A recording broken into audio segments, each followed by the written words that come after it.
All right.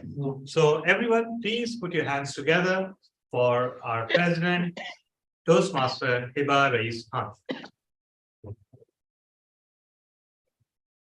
Good evening, good morning from whichever part of the world you are in.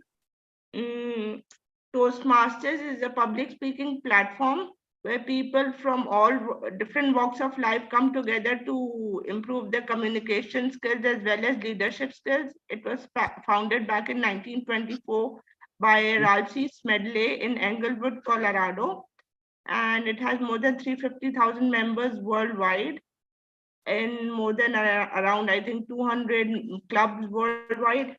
And about the guest introduction, how many guests do we have physically present in the meeting, DTM Tanda? We have one guest today. In Can fact, we have the yes, we introduction? have one guest today. Would you like to come on stage and introduce yourself?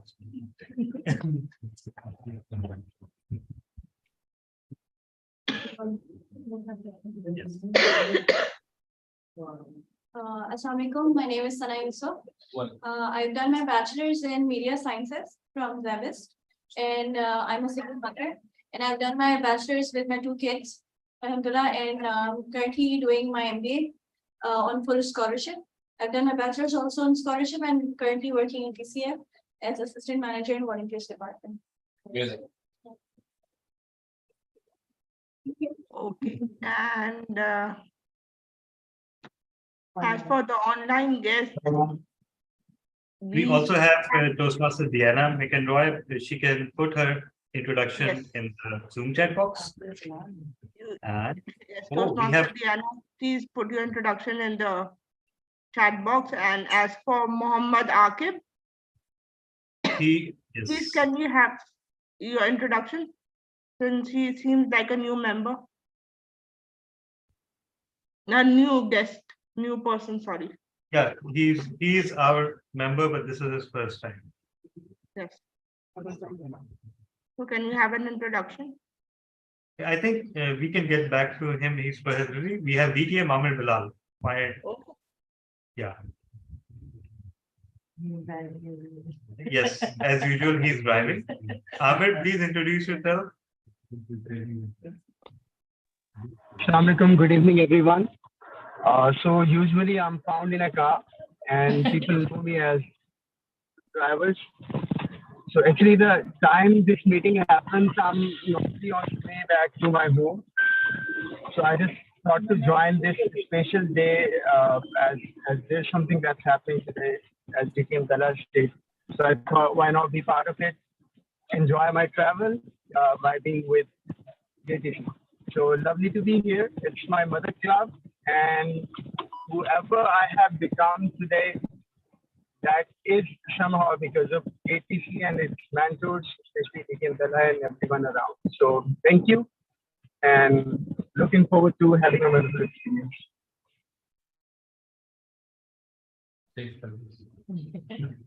Okay, and as for the announcements, do we have any announcements to make, DTM Tala?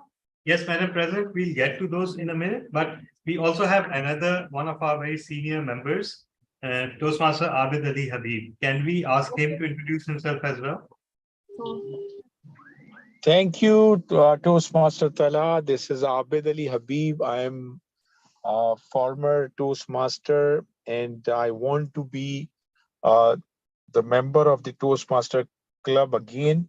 So I spoke to Toastmaster Imran last week, and even Toastmaster Majid as well.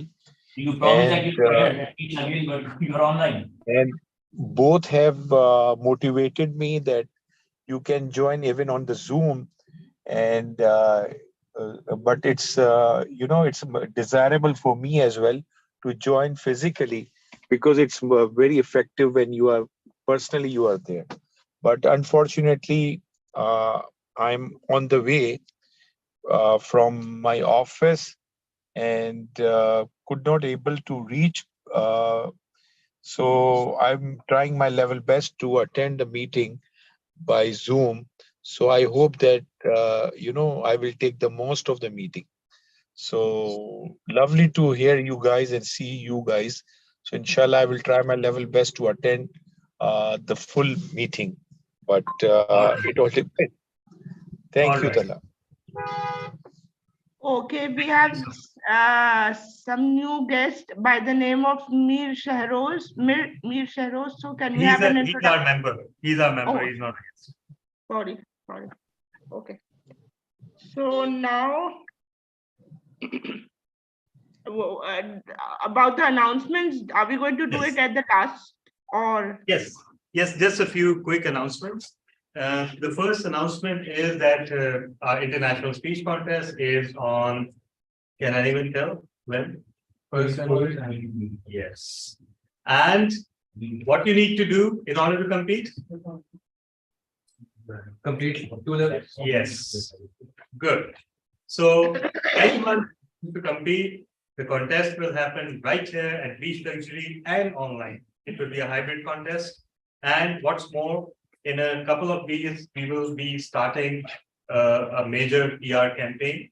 If anyone has a project about social media presence or a team management project in Pathway, they are welcome to be a part of this contest team from the public relations perspective, because what we are envisioning is that we should have the same level of attendance that we used to have in 2019 and 2020, right? We had more than, in 2019, we had 80 plus participants, not participants, attendance members. And that is because the contest can be pitched as something that is a showcase of speaking skills, not just a Toastmasters meeting. Contest chair is Toastmaster Imran Rana. And if you're interested in attending or playing a role, you can reach out to him. The second announcement is I will take about a minute for this announcement. And why? Because what I'm going to do, I'm going to share the Excel sheet link in our WhatsApp right now. And anyone who wants a role for the next meeting can register themselves. So, Mr. Timer, put 1 minute on the clock. For the next meeting. Yes, for the next meeting. If you click the link, you'll see the spreadsheet. You can scroll to the rightmost, which will be December 21, and you can fill it. And one of our members has already booked a slot. Amazing.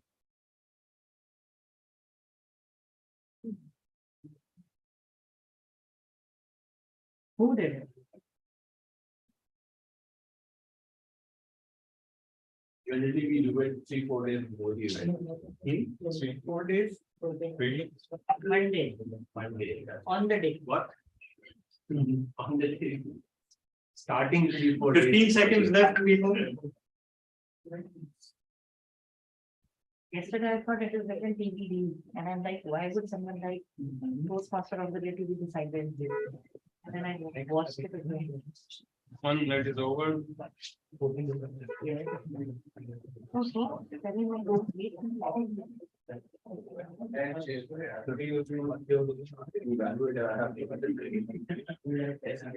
All right, is 1 minute over? Yeah. All right. So over to you, Madam President. And now I'll be introducing the Toastmaster of the day. So we know him as a very eloquent speaker and a very eloquent and a very dynamic speaker. He enchants us with his stories and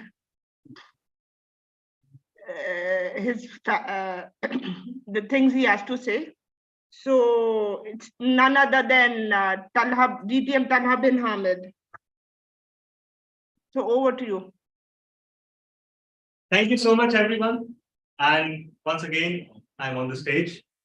So today, our meeting will be a fairy tale. And what will happen is that I will start a story. And all of the speakers will be characters in that story. After that, we will have a table topic session and evaluation session. And the evaluators will also be a part of that story. So it will be one long continuous story from start to finish. So everyone gather around, it's story time. Once upon a time, there was a king who just turned 80 years old. And he was very worried because he had a queen, but he was more of a drama queen. And unfortunately, they had no children. So there was this huge gap, a huge question of who will inherit the throne. So the king decided that enough was enough. He will have to take action very soon. And it was time to start looking for a successor. And that's why the first thing he did was to form a WhatsApp group. And secondly, he sent invites to all his contacts. And he said that there will be a declamation contest. The candidates of future king will come one by one and make their case here. And the best communicator will be voted upon. And the winner of that voting will not be king. It's not a democracy. Instead, the winner will be appointed by Khalai Makhluk.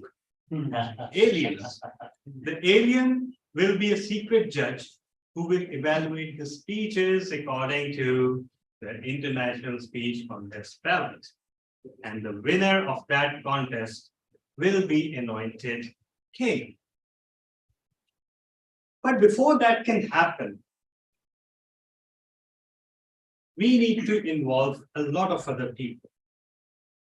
So let's travel to a galaxy far, far away and see what this contest is all about. And for that, we have a few role players as well. We have the keeper of the word, otherwise known as grammarian. And his job is to point out grammatical errors. And the candidate with the most grammatical errors will, of course, be beheaded. So that will reduce the burden on the other candidates. And he also expects that his appointed word of the day will be used by everyone. So, keeper of the word, can you explain the word of the day? The word of the day.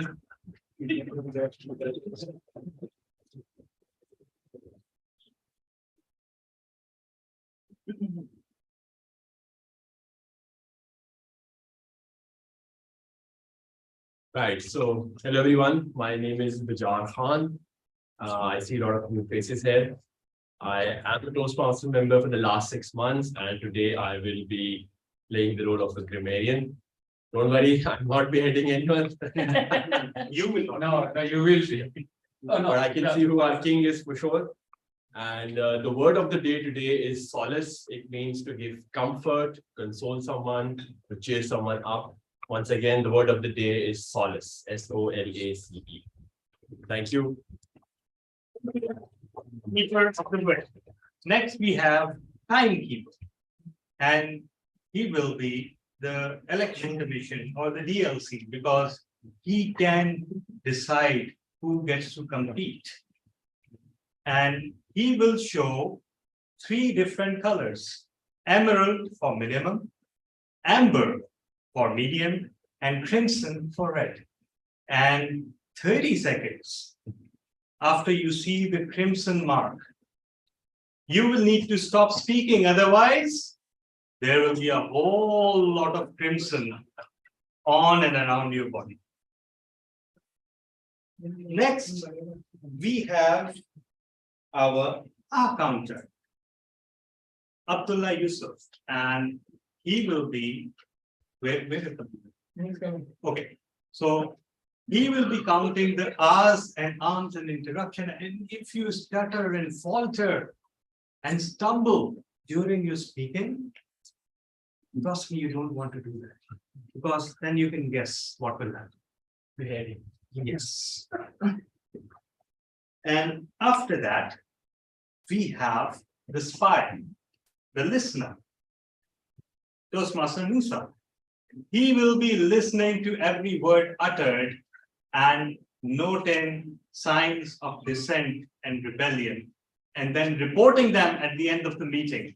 And you will have to guess who said that particular word or phrase. And if someone is proven guilty, again, they will be beheaded. And finally, there is the redundant role of vote counter, which I have volunteered to do.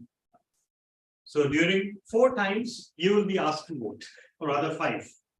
Best speaker, best table topics, best evaluator, best big 4, and best facilitator.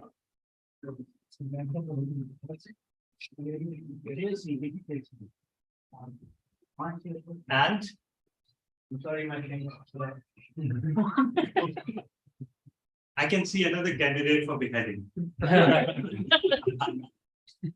So where was I? All right, yeah.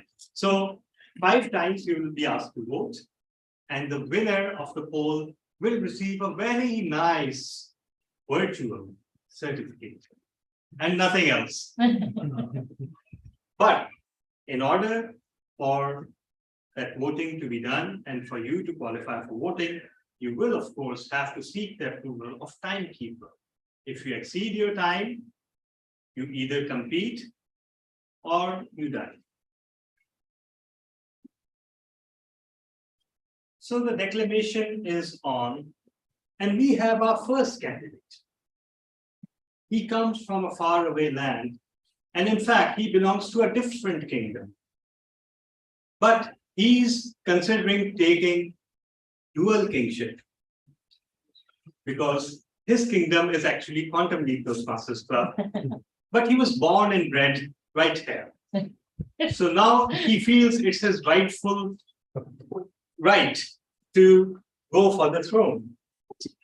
And he will be evaluated by Toastmaster Musa Kaval.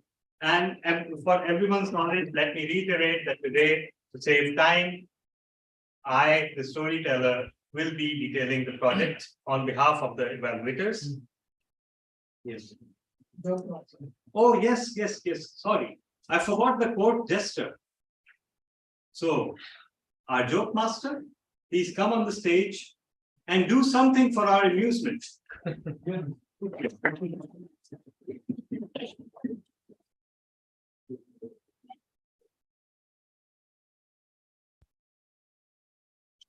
Hello everyone, so I'll be the joke master for the day. Since it's a fairy tale theme, so I've prepared some fairy tale jokes for all of you. First one. My girlfriend wanted a marriage just like a fairy tale. Fair enough. I gave her a loaf of bread and left her in the forest. Why did Robin Hood steal from the rich? Why did Robin Hood steal from the rich? Anyone? Any guess? Give to the poor. Because the poor didn't have anything.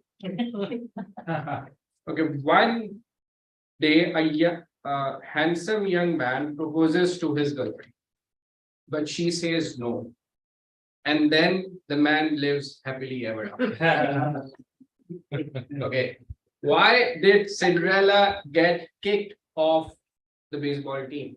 Why did Cinderella get kicked off the baseball team? She lost. She always ran away from the ball. This one is the last one. A girl asked, Daddy, do all fairy tales begin with the sentence, once upon a time? The daddy replied, no, there's a whole series of fairy tales that begins with, if I elected, I promise. All right. A few dad jokes in there, but we were sufficiently abused, so your life is spared. So, Mr. Imran Chaudhary, you will be speaking on engaging humor, level 2, project 2, know your sense of humor, in which the speaker is supposed to explore and discover their sense of humor and showcase it to the world. The duration is 5 to 7 minutes. Imran Chaudhary, a tale of comfort zone. A tale of comfort zone, Imran Chaudhary.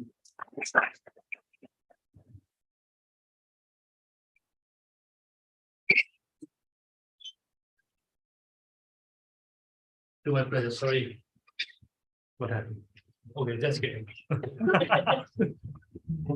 I mean, it is unnerving to stand on a stage and in front of so many people.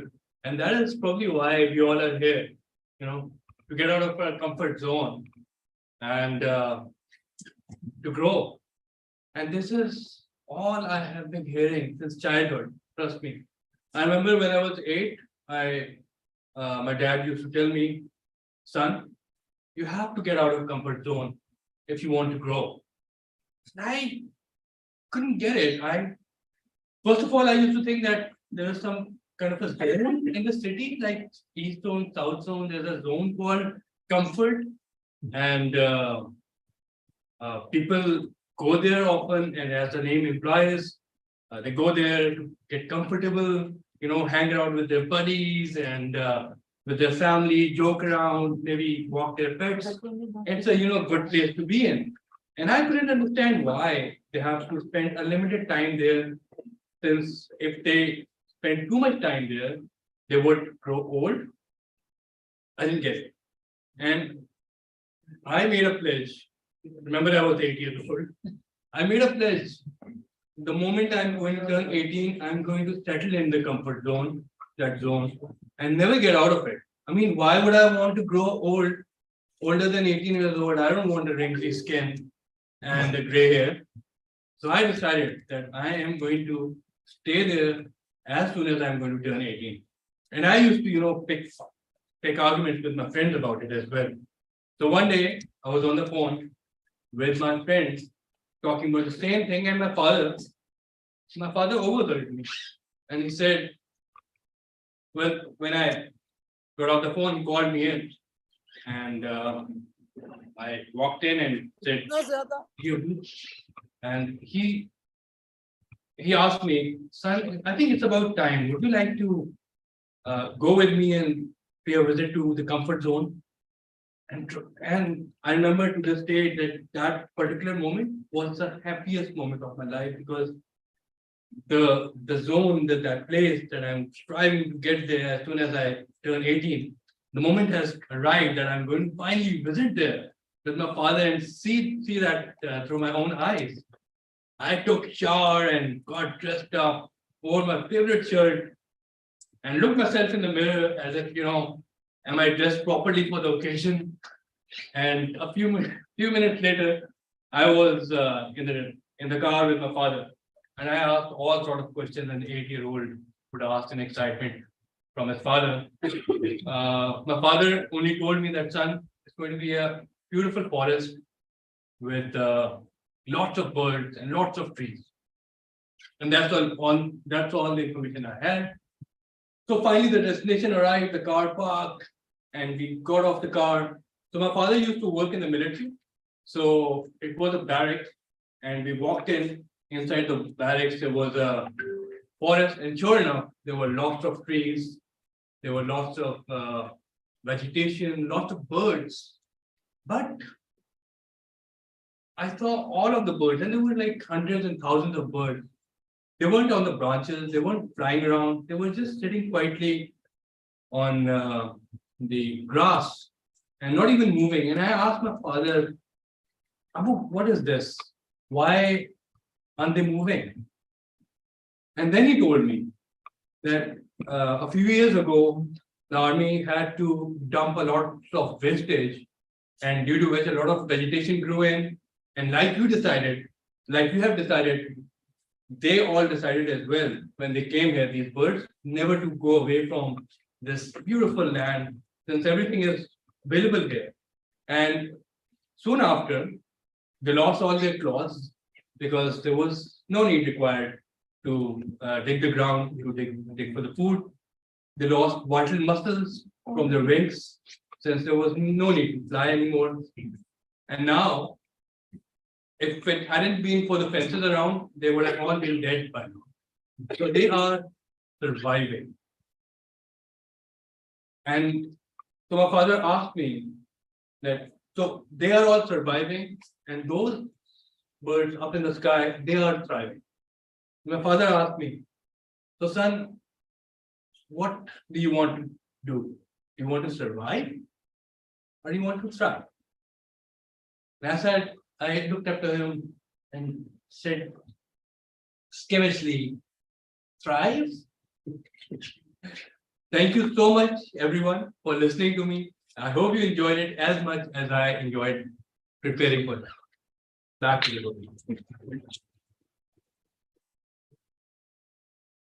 All right, so the king is taking notes.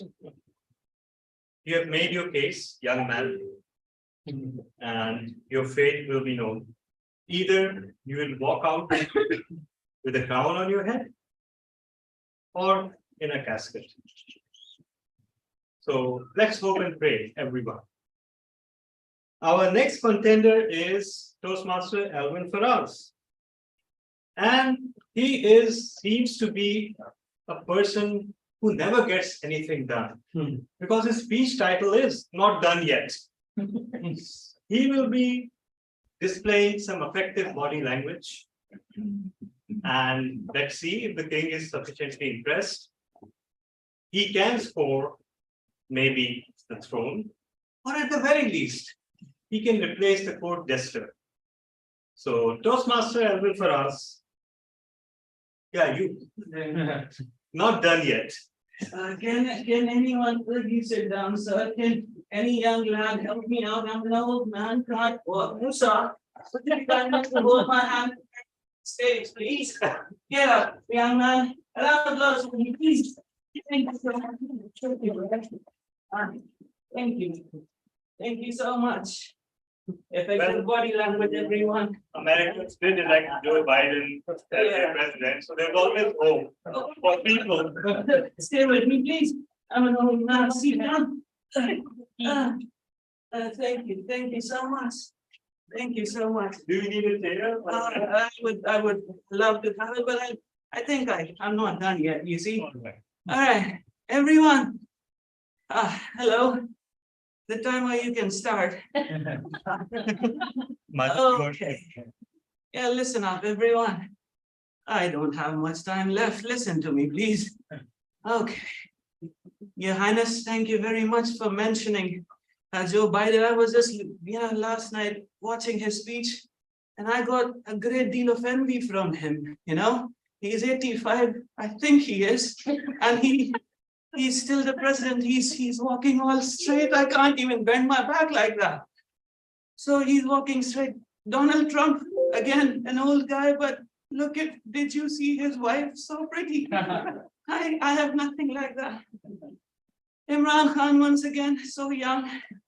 See, I think in USA and in the elite culture, getting old and staying healthy is a common thing. But for me, everyone, as I have gotten old, I've been dealing with the emotional, with the physical, as well as the mental challenges of being old. Let me tell you first of all about being old physically. See, when I was young, I was strong as an ox, but now, look at me, I can't even stand straight. And more than that, my eyes, my sight has left me. My strength is not there anymore. I try to exercise whenever I can. I try to, build up upon whatever I have left with.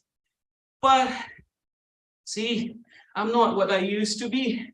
My strength is not there anymore. I can't eat what I want. I have to follow a strict diet, and my food is lesser than my tablets. Can you imagine a life like that? Still, I have not given up. I'm still trying to struggle, everyone. I exercise. I take the stairs whenever I can. I follow a strict diet regime so that my body can stay as healthy as it can be. So, number one example that I'm not done yet. I'm trying to survive. Secondly, the mental changes. When I was in my prime, I was running a whole company. People like Your Highness were working for me. Now, they're not. Now, I can't even remember my own address. I don't know when to take the pills. I can't even recognize my own grandchildren. Can you imagine the emotional pain in that? I can't even remember where I live. I sometimes have to wear a tag where my address is written so that I don't lose myself, so that I don't go here and there. I come back to my own place, ladies and gentlemen. I have to wear a tag like that. But still, I watch YouTube videos whenever I can. I try to learn different languages. I have taken a lot of classes, and this Toastmaster membership is also a step like that. I'm trying to sharpen my mind as much as I can, you see. Plus, let me tell you one more thing. The champion gymnast, the mental gymnast, it's not what it used to be. It's not in its perfect condition. But at the same time, still, it can do a somersault or a 180-degree wheel cart whenever it can. I am not done yet. And last but not the least, the emotional challenges, ladies and gentlemen, which are the worst one. There was a time I used to manage every single expense of my house. My children, my wife, they used to follow my advice. They would follow everything that I said, like a religious quote. But now they say, you know nothing. Now, ladies and gentlemen, the man who was running the whole house, the man who was managing the entire company, has to ask for money for his basic necessities. No one listens to me anymore. No one pays attention to me. I am treated like an old and used up item, ladies and gentlemen. But I'm still trying to cope up with these emotional challenges as well. I do whatever I can. I still try to remember, ladies and gentlemen, that I'm the same guy who went to school. I'm the same guy who fell in love. I'm the same guy who held a baby in his hand. So my age is just a number, ladies and gentlemen. I am not done yet. So lastly, before I leave, I just want to give you a single request. I have a single request for you. If you have elders like me at your home, cherish them. Love them as much as you can, because you might not have them anymore the next day. So I beg of you, I implore you, give them a little quantum of solace if you can. Thank you so much. Can you make me laugh? Thank you so much. Thank you so much. What will you tell any favorite music? You can use the magic stick and make him hear. Yeah. All right. Melvin, beneath the fragile and failing veneer, some interesting facts have surfaced. Do you know why you can't recall the name of your grandchildren? There's so freaking many of them. You have at least 50 wives and 50 more women who claim to be your wives at one time. So yeah, that's that you've forgotten a lot of the stuff that you've done. Anyhow, we leave your fate up to the king. He's making notes. Next, we have another candidate. He is Crown Prince of another kingdom called Lotus, and he is also gunning for dual kingship. So, Toastmaster Bijar Khan, you will be evaluated by Toastmaster Mohammed Muzammil, and what is your project remains a great mystery till this very moment. So It shouldn't be. I think. your title is Feminism in Pakistan, a Confused Society. But what is your project? Controversial. I was sorry to interrupt, but I think you mentioned presentation mastery. Presentation mastery, effective body, yeah, effective body language. Right. So, yeah, all right. Thank you. Make your case, we'll consider. Thank you so much. Right.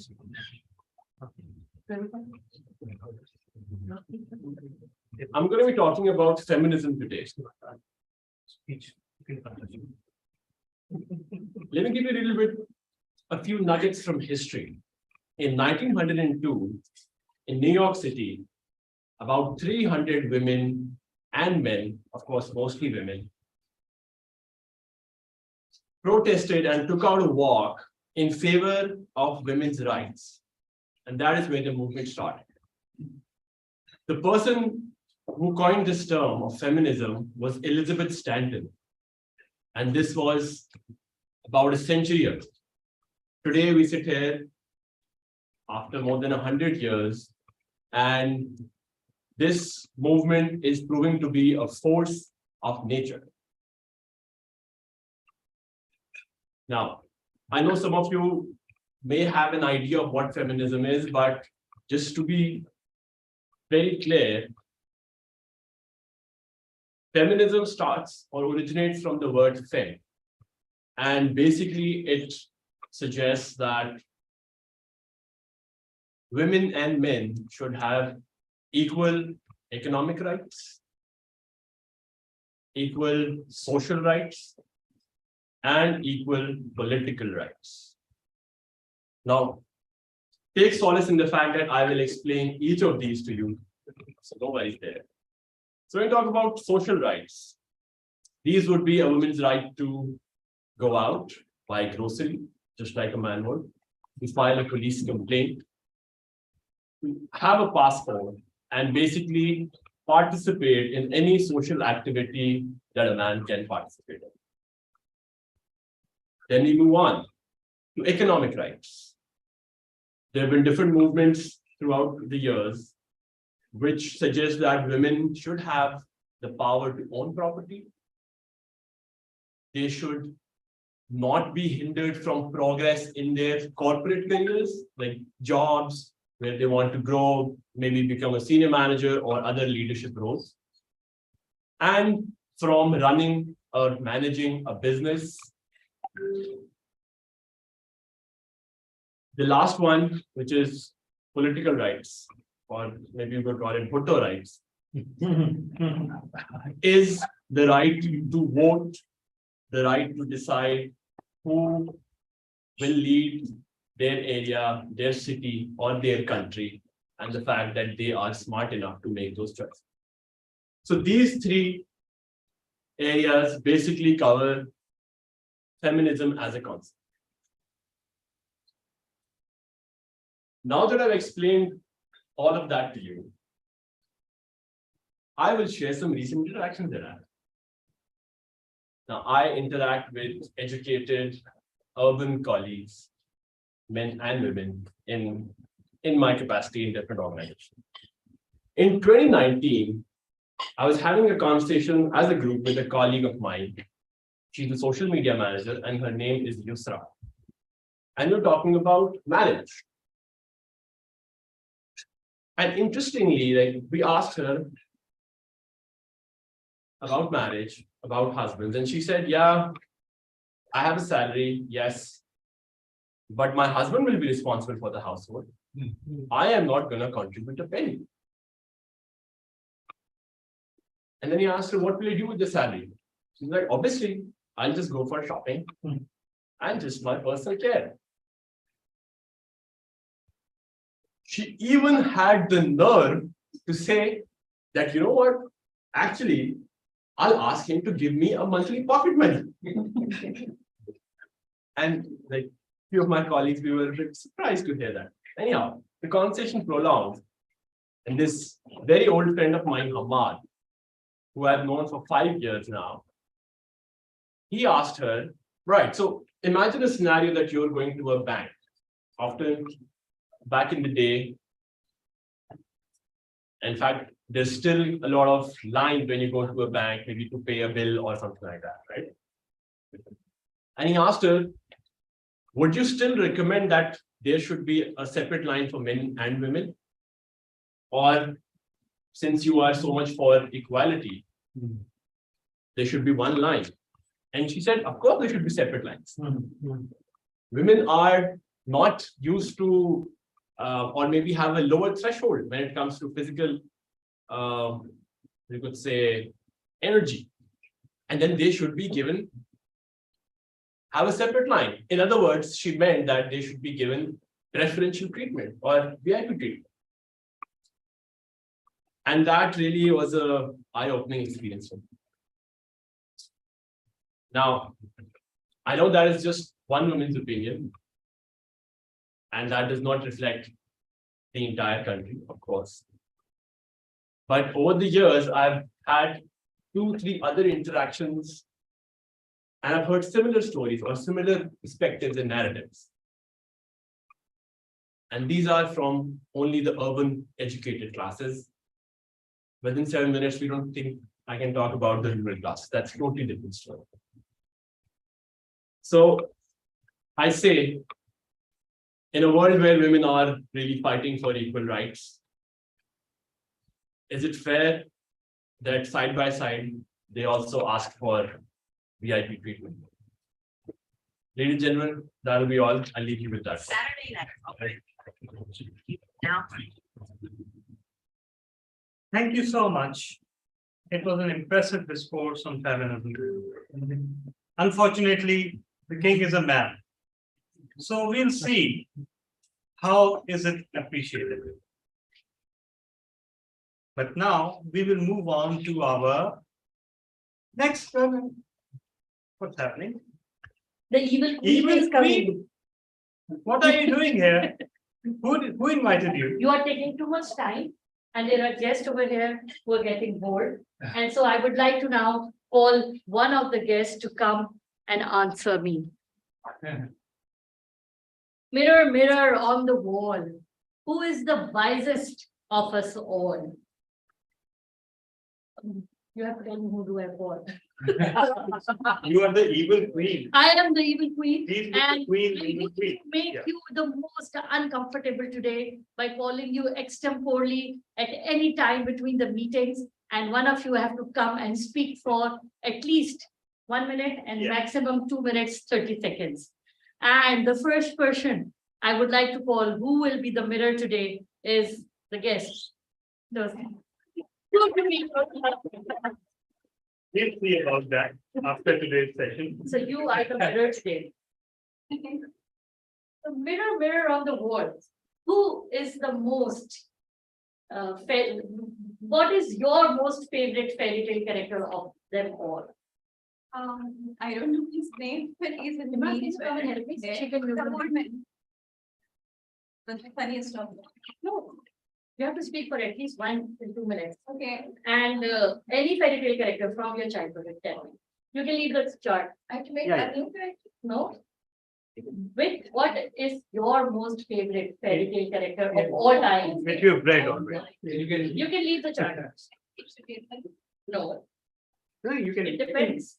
You can leave it, you can hold it or you can leave it. It's completely. So, This is better. right, so my favorite fairy tale character would be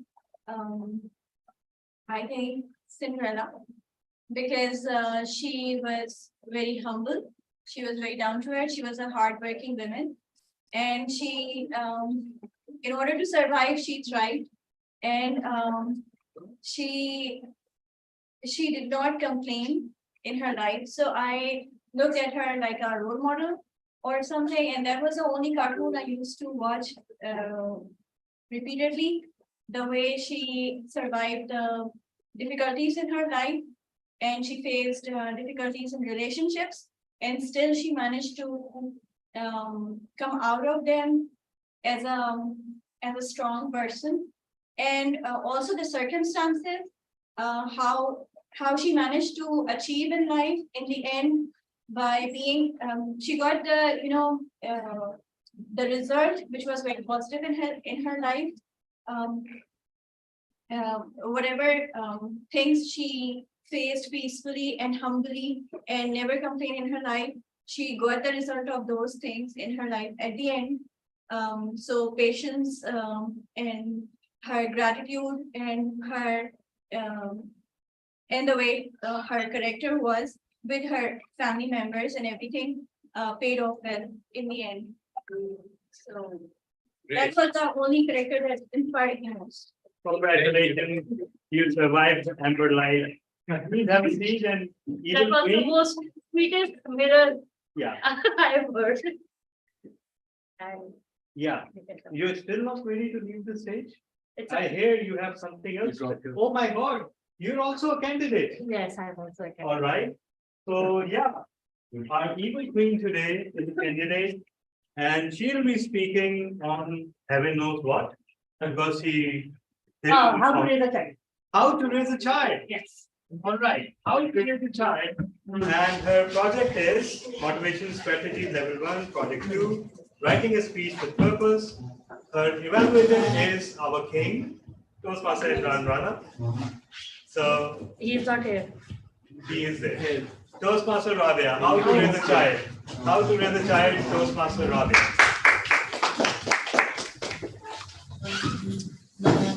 This is how you raise a child. Parenting, the most hot topic for training sessions, for motivational speaking, for parents, because they want to be the best. It's like a race nowadays. Have you taken a parenting workshop? Did you take that ERDC workshop this time, last time?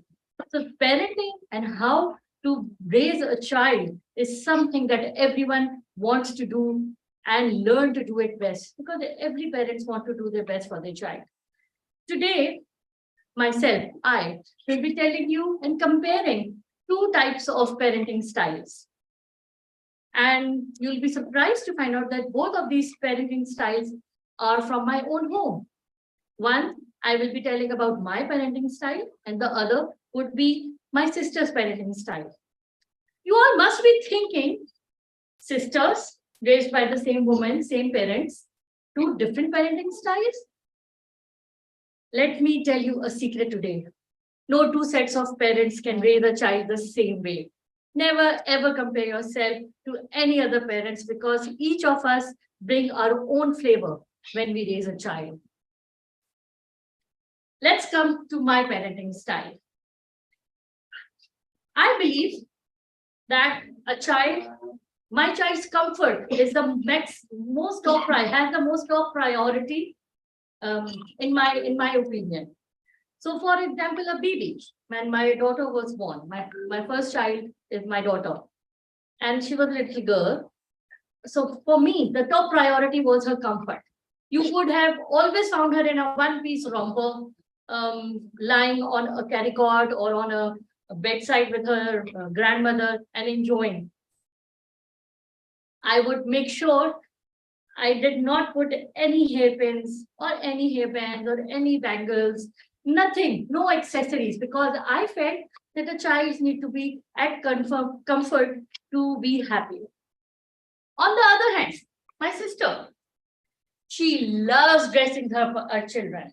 So you would find matching hair clips or matching hairbands with bangles. She would also take the time and effort to buy different colored booties with socks, even in summers, to a 3-month-old child. And I would ask her, Amna, do you really believe that she'll jump off the carry cord and start running?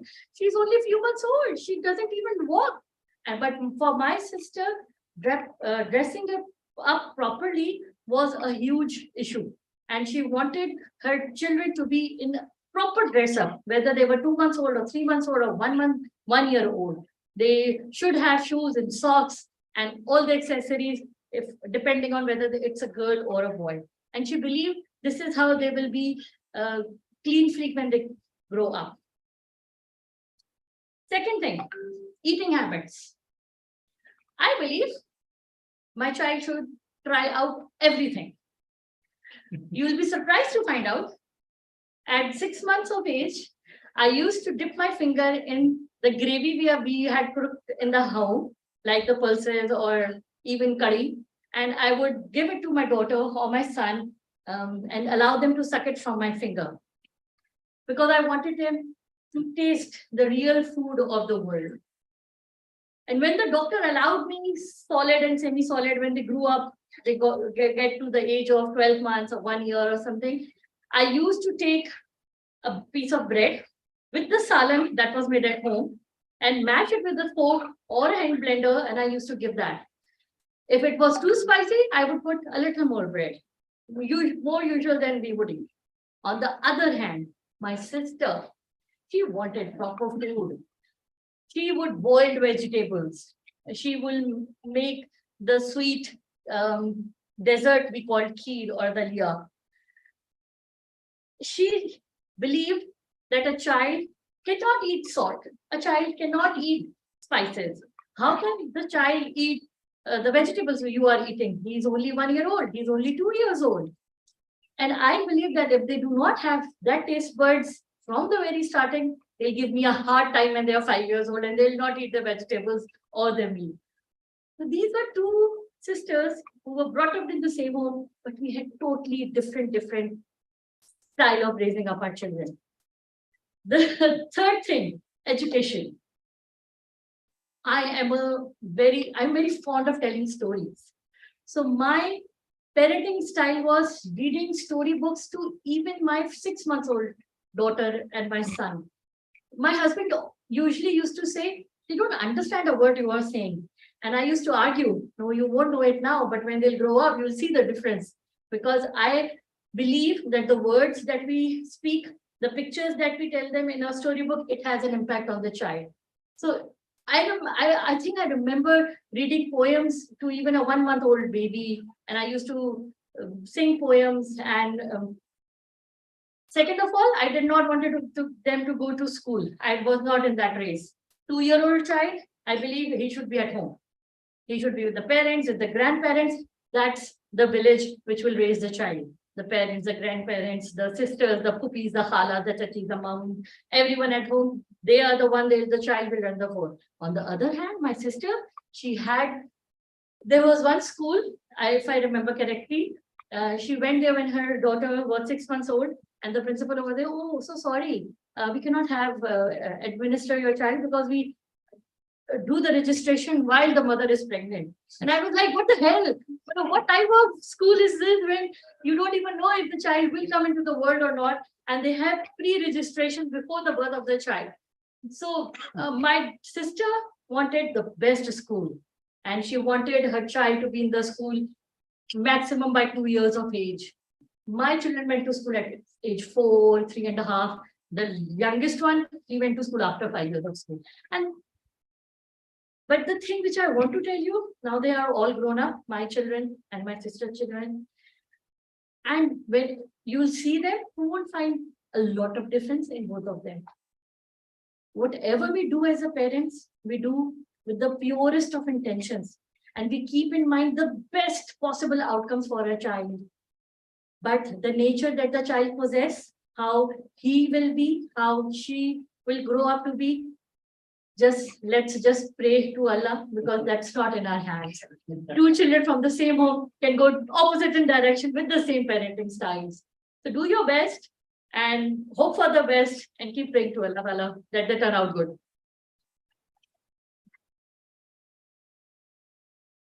Thank you so much. That was an interesting treatise on the art of parenting. I don't know whether that qualifies you to be the next queen. However, our king may consider adopting you as mother, impressed by your parenting skills. So that will make you queen mother or the evil queen mother. We'll see about this. The queen mother is evaluate. We'll see about that. Before that, an announcement, again, a hallmark of our meetings. There's a change. One of our evaluators has to leave early. So I will ask Toastmaster Hiba if you could step in as one of the evaluators. Would that be okay with you, Madam President? I will share the details with you. Okay. All right. So you will be the evaluator of Toastmaster Chair Khan. And now our next speaker is someone who knows the art of when and where to deploy fireworks. His considerable skill has urged him to try his hand at ONC. So everyone, please put your hands together for Toastmaster Fahim Razak. He will be evaluated by DTM Sarfraz Nazir. DTM Sarfraz will be evaluating, wait a minute, yeah, presentation mastery level 3, researching and presenting. In this, a speaker is supposed to present a 5 to 7 minute speech based on research either done by themselves, or they can derive their research from somewhere else, but they need to quote the sources. So, DTM Sarfraz, I'm sure you're aware of the project and you can see and hear the speaker. Yes, I can. All right. Thank you so much, sir. Thank you so much. So, everyone, please put your hands together for Toastmaster Fahim Razak. Dark clouds of silver lining. Dark clouds of silver lining. Toastmaster Fahim Razak. Thank you, Mr. Toastmaster of the Day. Today, ladies and gentlemen, I want to talk to you about the textile industry of Pakistan. So let me get straight into the facts as to how important is this industry to us as a country. So the first slide, as you can see. Just take a pause, let it share the screen. Yeah.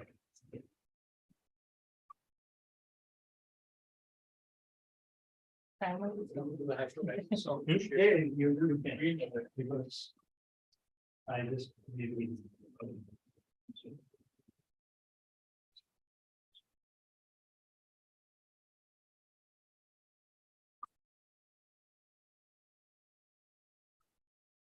So as you can see on the slide, Pakistan total export for the financial year 2021 amounted to 25.3 billion.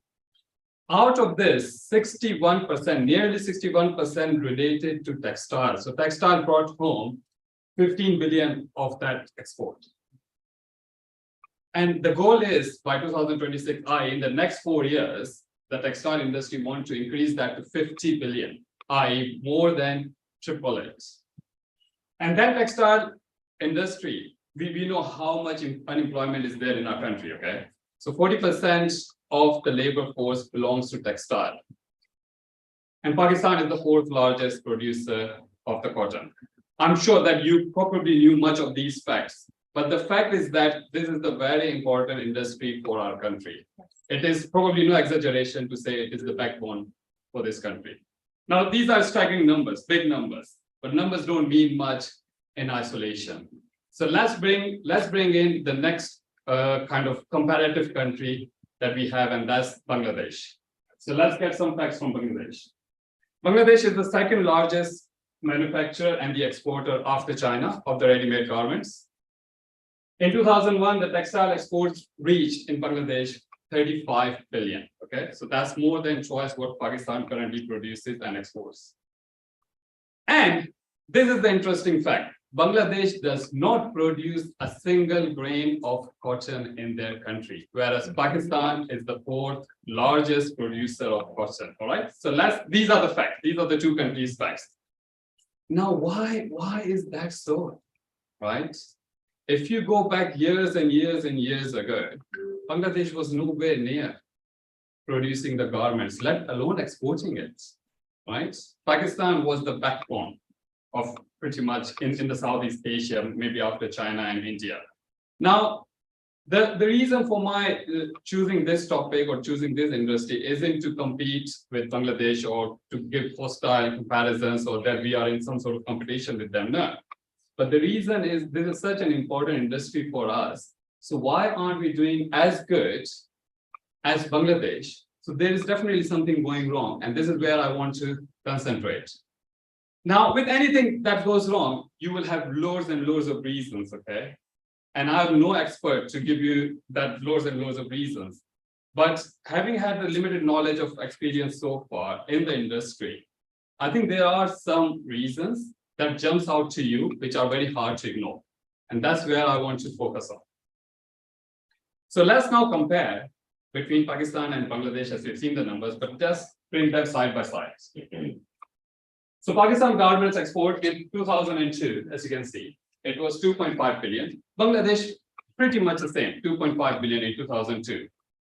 Now, 2 decades later, in 2021, we are sitting at 15.4 billion nearly, whereas Bangladesh is 35.8 billion, right? We have obviously increased massively, 516%. Wow, big numbers, right? Bangladesh has increased by 1,332%, more than double what Pakistan has achieved. Again, let me stress the fact that they do not produce cotton. They import it either from us, from China, from India, from America, and other countries. So why is this staggering numbers? Now, I'm sure much has been made recently over the years. People talk about why Pakistan industry has gone down in textile, and people compare it even on the streets with Bangladesh. Okay, they say, oh, Bangladesh has gone massively. All our industries, they've taken it, this and that. And if you speak with any manufacturer in the country, you are bound to get this response from them, more or less. Or this is really government's fault. It's their policies. We don't get gas, we don't get energy, we don't get electricity, we don't get cheap labor, we don't get cheap electricity, let alone if we get it at all. Okay, this is the sort of reason you will get. The bad news is that almost all of it is true, unfortunately. Okay, there's no denying. And if you live in Karachi, you don't have to go far. Just venture out your vehicle and go to Sindh Industrial Trading Estate, or so-called site area. If by the end of your journey, your vehicle has intact 4 tires, you have done well navigating the roads there. Okay, so that's true. But the good news is that a lot of the factors are controllable within the industry that people don't want to talk about. And I'm going to just pick up 1 or 2 because of the limitation of time here. Dr. Gohar Ejaz, who is the kind of chairman of the All Pakistan Textile Mills Association, he says that Pakistan will need at least 500 entrepreneurs to reach the goal of 50 billion by 2026, to have the exports of 50 billion in textile. Now, out of those 500 new entrepreneurs, what do entrepreneurs do? They seize an opportunity, they kind of try and fill the gap, isn't it? So there is obviously an opportunity there. That's why we have the call. So what will a typical entrepreneur will do? He would probably, let's be talking about export, okay? So I'm just going to concentrate on that, not the local market here. So the entrepreneur will go in the West or in other countries, overseas it, he will see, oh my God, I can sell Pakistani products here. He will come to Pakistan, go to suppliers. And let me tell you this, he will hit the wall. Because he would bring maybe 500, 600 pieces. He's a new entrepreneur. He doesn't want to invest too much, but he wants to just invest enough to test the water. But when he comes to Pakistan with the order, he will hit the wall in that the suppliers will say this is too little order for us to wake up in the morning and give you that goods. Yes. Okay. What he will end up doing, trust me, he will end up sourcing it from Alibaba in China, or from China, or even India or Bangladesh. And this is what I have experienced so far. Believe me, trust me, just send an email tomorrow to some suppliers from Bangladesh and some suppliers from Pakistan. You will see the responses, the enthusiasm. And then you wonder, why are we not growing it? And as I said, this is just one of the reasons. I'm sure there are so many other reasons, but this is big enough a reason for us not to be doing well. But there's a silver lining. We are the 4th biggest producer. The container cost from Pakistan is 32% less to the US than from Bangladesh. So there's a silver lining there. It depends on the industry how it treats it as a dark cloud or a silver lining. With that, back to you, sir. Thank you so much. You made a good case for the next finance minister. And I can second you, having worked in the textile industry. All you get is either no response or complaints. India and Bangladesh are not Singapore or US. They share most of the same problems that we have. But the difference is they have a lot of research and development. They believe in developing people, developing product. Our textile manufacturers, they are just happy being the back-end gray goods suppliers to Walmart and IKEA, and they feel pride, we are IKEA suppliers. So they're using you as your backyard. They're using you as your silos. They're saving their own capital costs and they're using your machinery, and you're taking pride in that. They're not even bothering to put your name. on the product that they sell. They're not even putting a tiny made in Pakistan for IKEA by XYZ. And guess what? If they reject what you make for them, you cannot sell it in any secondary market. And they will most likely reject because you are looking to cut corners all the time, unlike the Indians and Bangladeshis. So yeah, absolutely phenomenal. And our next contender for the throne is in fact a lady, and she is of course going for queen, since he won't be king if she succeeds our king. And her name is Toastmaster Nuru, and she's telling all of us, you are power. She is writing a speech with purpose, and her evaluator will be Toastmaster Fahim Razak. So everyone, please put your hands together for possibly your future queen. And you want to clap really hard, because if she does become queen, you want to be in her good books. Yeah. So everyone, Toastmaster Nuru, and you are power. You are power, Toastmaster Nuru. One time in the morning, I seated off fuzzy couch and enjoying my healthiest and scrumptious breakfast. And sudden the door burst open, and a woman entered the room. And suddenly she shouted at me. She said, how you ever seen in the mirror? Have you even a cow would have shy away to see you? I ignored and left the room. The fellow Toastmasters and guests, there's a woman was my khala, my own khala. And she is a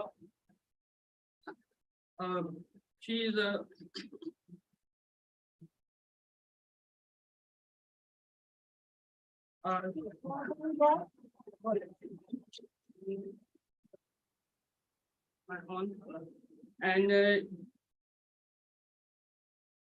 Continue. You can move to the next part. No worries. We don't know what we have written. Yeah, exactly. Just say whatever you want. Say whatever. You tell your story. It's your story. I must say she is the one of the about care myself, and she is changing my life. And she said it. I see you even you sitting and eating. So then and then my one of my friends, she suggests me join the gym, and you challenge me. You look like a slim for my wedding. Oh. So before joining the gym, I am working like a robot. On daily basis, scanning our transactions and stated, eated biscuits, a lot of teas. So I am very happy. Then I am joining a gym, and after days, I am found of my patient in a weighlift. So I asked my instructor and trainer, so can I weightlift it? He said, yes, you can do with a weight loss. Okay, yes. So I can do though. Now I can lift a 60 or above. Wow. So now after a few days, now Khala might come and and you know I do a leg shift. So she said, what are you sending you in the Olympics?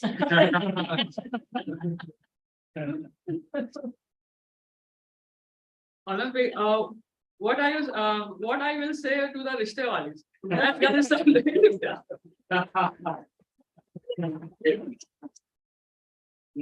I said yes. She looked at me aggressively, and she left the room. But I joined the gym. I realized that I am a stronger person, such as some more benefits. Physical activity, increase my physical activities, as such as more benefits, and such as heart attack, diabetes, and more disease. So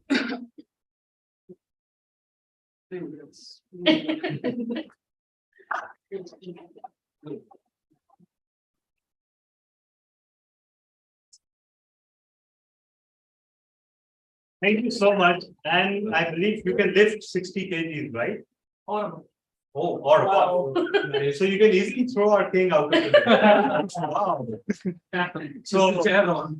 So even if you don't get selected by Kalai Maklu, you can become the chief of army staff. Wow. So you're in a win-win situation here. And can you throw the evil queen out of the room? She's preparing. Oh my God, there she is. You take so much time in transitioning from one contestant to other that I feel that I should come and interfere you. Do we need this? Was it good? Yeah. All right. Okay. So, fellow Toastmasters and mirrors, I would now like to call Toastmaster Vishan to come and speak as the mirror on the wall. You need to get a ladder. Yes, that is what I'm thinking. Yeah. For you. So Toastmaster Vishal, can you tell me what is your favorite fairy tale? Then I'll ask the question. My favorite fairy tale, I think, is the one from Tangled, the girl with the Oh, long hair, okay. Rapunzel. Yes, it's a Rapunzel. Okay. So what if you had to change the ending of Tangled? How would you do it? Oh. Actually, I don't even remember what happens. In that case, I really like Toy Story. Is that a fairy tale? Yes. Yeah. Okay, so how would I change the end of Yes, sure. Toy Story? So I hope if I'm not spoiling it for anyone, but the last Toy Story looks like the last one. And that's when Andy goes to college and then he doesn't, I think he takes his toys at the end. So how would I change the ending? I would just, to keep it ongoing, I would just give it to the sister and then let her play with those ones. And then I think, is that what happened? Yeah. Oh, sorry. Oh, so yeah, so I wouldn't change anything in regards to the ending of But that's not the question you have to change. Then okay, then Andy takes it to college and then the toys become older and they live a new life happily ever after. Is he a Toastmaster or a guest? He's a Toastmaster. Yeah. At all Toastmaster. Yeah, so Speak for at least 1 minute. okay, so That was a sarcastic remark from the queen. which other Okay, change the story of Cinderella. I don't remember the story of Cinderella. I know she has the shoe. Jack and the Beanstalk. I also don't remember this one. I'm getting old and I forget. He's the beanstalk in the Jack and the Beanstalk. Red Riding Hood. Red Riding Hood, she gets eaten by the grandmother. So how would I change this one? Maybe she doesn't get eaten by the wolf. Maybe they end up catching the wolf and cooking it. I don't know. They cook the wolf, make some salad or something out of it. I think the time is up. Then that was entertaining. All right. Yeah. Congratulations. Yeah. You successfully brought in the evil queen. And I was about to get really evil. Yeah. He doesn't know any fairy tale. thanks for putting the evil queen. So it's time to move to our next contender. And our next contender is. Wait a second. Okay, online. The phone is so fond of closing any PDFs that, all right. So, our next contender is Toastmaster Mufaddal. And he is coming to us with a very strange advice. Say no to water. He will be doing 2 projects in one. And his evaluator is Toastmaster Elvin Faraz, right? Did you Did you share the evaluation sheet? Yes, I've shared with them. Yeah. Please have a look. And in the meantime, so the project is actually manage project successfully. And that is evidently displayed right now. But anyhow, it is a two-part project. The speech will transition from the groundwork of project to its successful completion. And the time for this speech is 7 to 10 minutes, which is a combined time for both the speeches. So everyone, please put your hands together for someone who is vying for becoming the king by demonstrating his project management abilities, having no clue that the kings are not supposed to have project management abilities.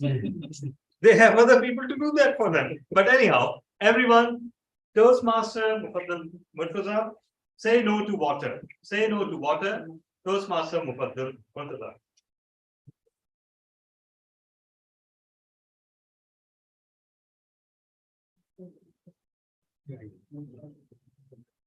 Water is life.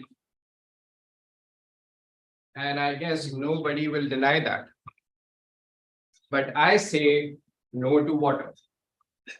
We all cannot live without water. It gives life, happiness, and everything surrounds around water. But when it comes to oil and gas business, water is an evil. Water is a curse. And I'll be talking about that why oil and gas business don't like water at all.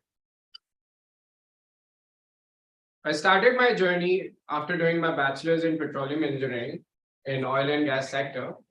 And I studied all about that. So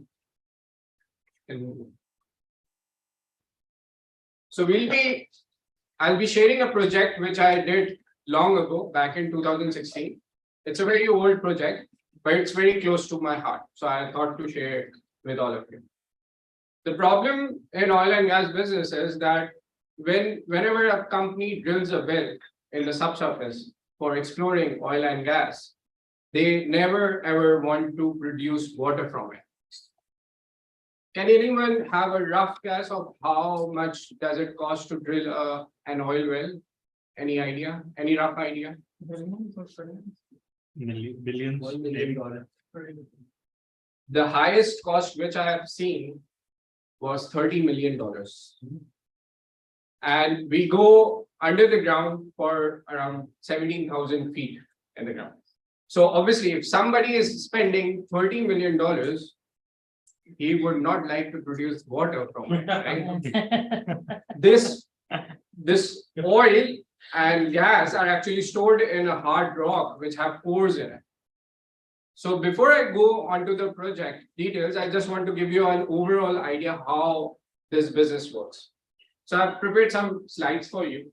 Overall oil and gas business has been divided into three sectors: the upstream, the midstream, and the downstream. The upstream sectors explores and produce it. Once the oil is at the surface, they are done.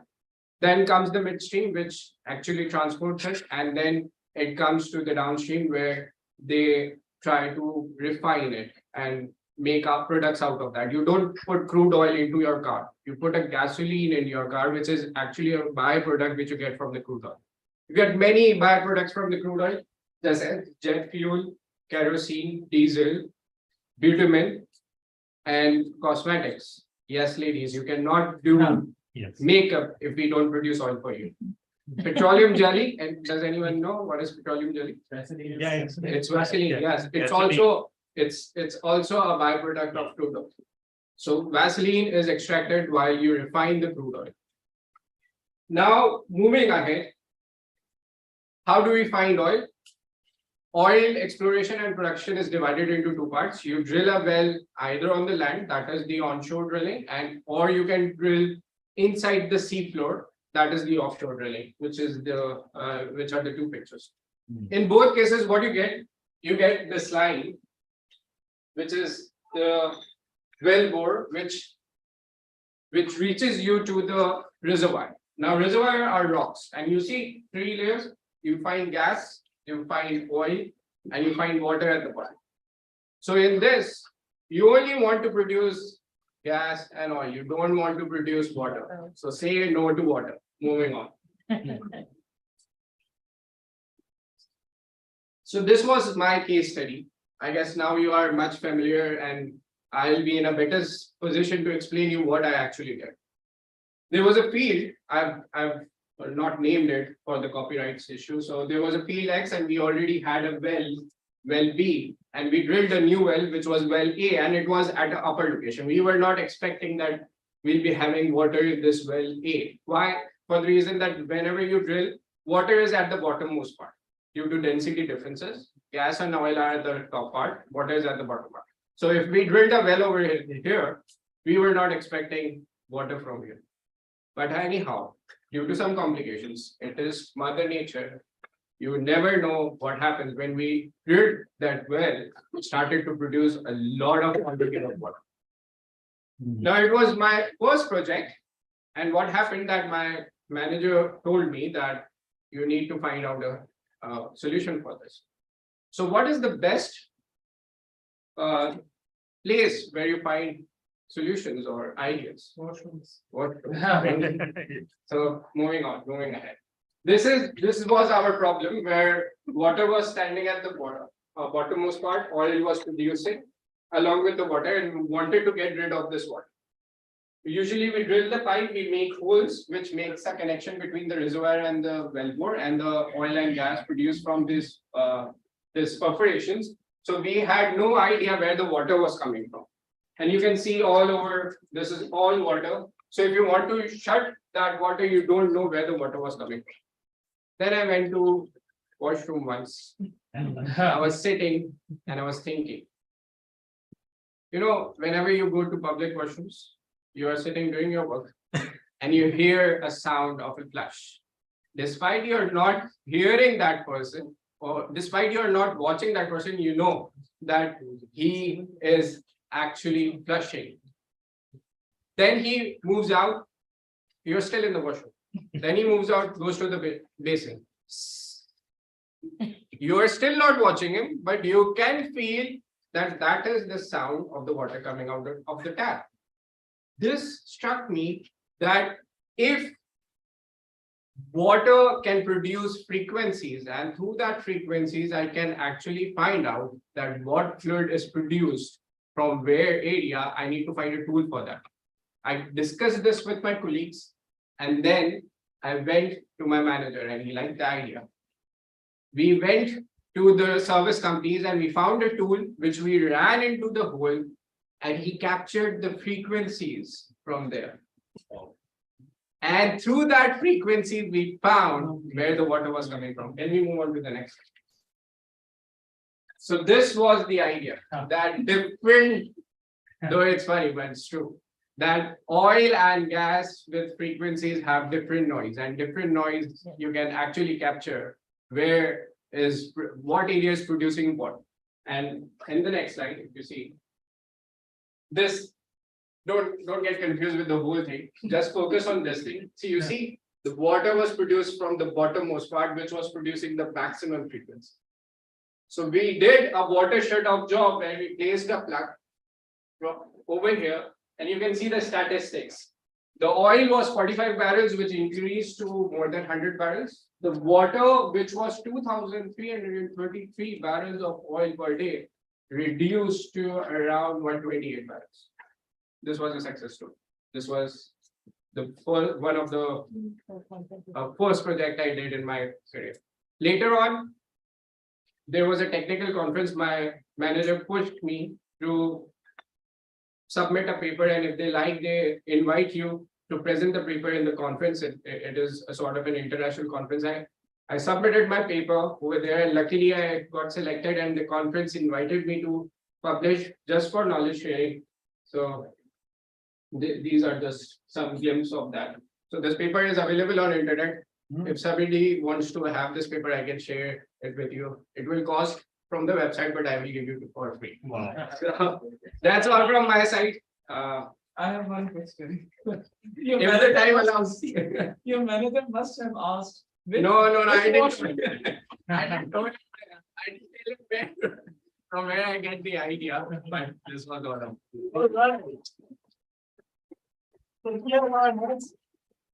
If not the king, then Minister for Petroleum, but at the very least, Minister for Sanitation. And I don't know about others, Mufaddal, but it is next to impossible to unsee those images that you vividly painted of your washroom journey and to unhear those sounds.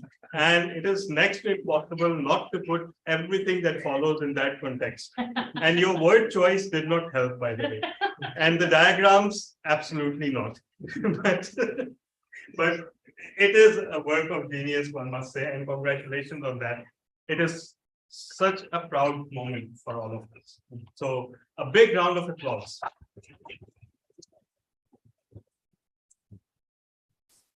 And I'm foreseeing in the near future, perhaps water will become more valuable than oil. I mean, in a few years, and then this whole thing will be turned on its head. So the evil queen was due to make an entry here. Is she sparing us? No, she's not. No, I'm not. Yeah. So the evil queen wants to know who are the guests in this kingdom today.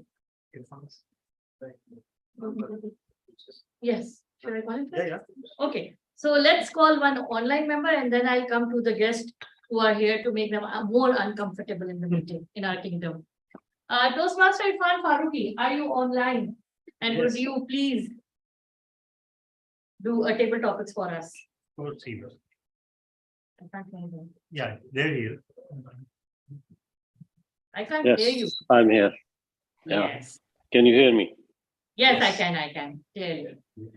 When we talk about fairy tale stories, fairy tale characters, we automatically go to Disneyland and the Disney characters.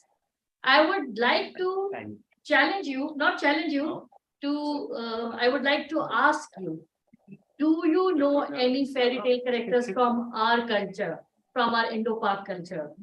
And would you be happy to explain it to us?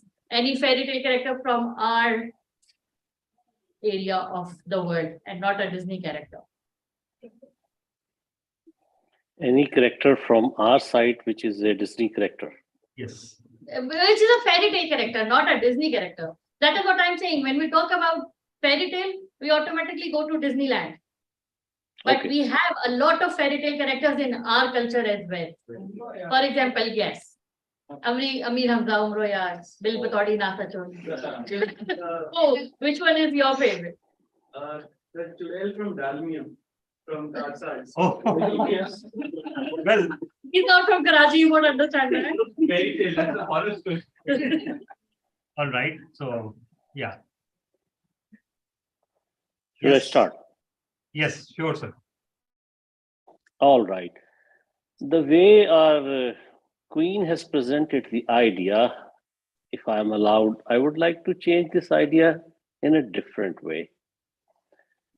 I'm not going to talk about any fairy tale character from our side, but I would like to divert my discussion to the actual characters that are surrounded, particularly in our political atmosphere. And the character that I love, that has a proper shaping with our politicians, is Pinocchio. A sweet little puppet whose strings are in the hand of someone else. So these are very true characters surrounding in our society. I don't see the green light, but somehow please tell me when it is time to Yes. green or yellow. Yes, the light So is because flashing I think he's on mobile. green. because I am very habitual of running. Yes, I can see. So okay. So what I was saying is that my favorite character is Pinocchio. because Pinocchio is a puppet. And most of my politicians are Pinocchios. And there is one special thing, the nose. They all are very conscious about their nose. Their nose grows long and long, and they don't see that their nose is getting long. You know, when Pinocchio's nose used to grow long, our politicians are always doing those things that grow their nose long. But Pinocchio accepted father in the end of the story. But unfortunately, our politicians are not accepting their father as the father. Over to you, Toastmaster of the day. Oh my God. That is amazing. That is amazing. What a Real life fairy tale. real life fairy tale. Masterful Toastmaster Irfan Farooqi. And Thank you very I much. have a mind to nominate you as our next king already. But you'll be better as being the kingmaker. So maybe you can kill the Khalai Makhluk and become Khalai Makhluk yourself. That will be good for all of us. The second is going on Zoom. Yes.